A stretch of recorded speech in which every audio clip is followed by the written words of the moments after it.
President Uhuru Kenyatta's second State of the Nation address since he took office largely focused on the achievements of the Jubilee Administration measured against the promises outlined in the Jubilee Manifesto.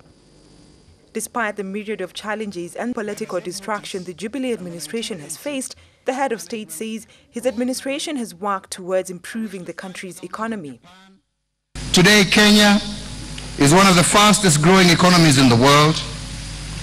Despite sluggish global growth, our economy is steadily expanding at 6%, consolidating our position as the largest non-mineral driven economy in sub-Saharan Africa.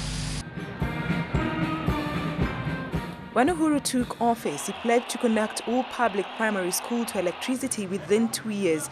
Already, 18,424 schools out of 21,500 have already been connected. The remaining 3,076 schools will be done by the end of next month. The government has also transferred 1.2 billion shillings to 21,458 schools for construction of ICT hardware storage rooms, and more than 2,500 teachers have undergone ICT training to guarantee the swift rollout of the laptop project. Examination fees has been scrapped and school fees for secondary schools capped. We have also increased budgetary allocation from 30 billion shillings in 2013-14 to 40 billion shillings this year, with the objective of rolling out free and compulsory primary and secondary education in the next 5 years. To curb the high rate of maternal deaths in the country, the government rolled out free maternal hospital services.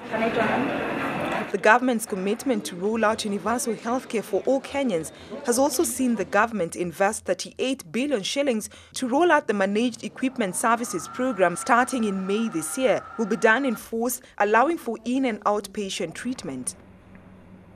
With the provision of free maternal hospital services, maternal health has greatly improved. Deliveries in our public health facilities now average 80%, and as a result, maternal mortality has decreased from 488 to 360 deaths per 100,000 live births. To promote social justice and inclusivity, the government is assisting persons with severe disabilities, orphans and 35,000 self-help groups, and continues to promote social security to the aged citizens and other vulnerable groups. The government has also established the President's Secondary Schools Bursary Scheme, which benefits over 13,000 orphans and vulnerable children. And on land reforms,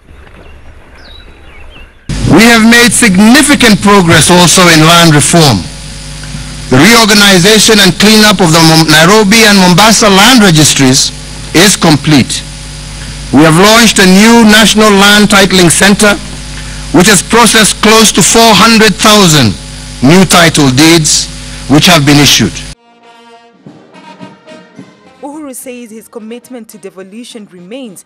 His administration has funded counties progressively, increasing from 190 billion shillings in the first financial year, 226 billion shillings in the current financial year, and projecting 258 billion shillings in the next financial year.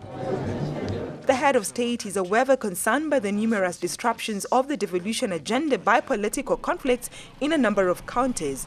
The aspiration of the Kenyan people was for grassroots development, not for ethnic balkanization.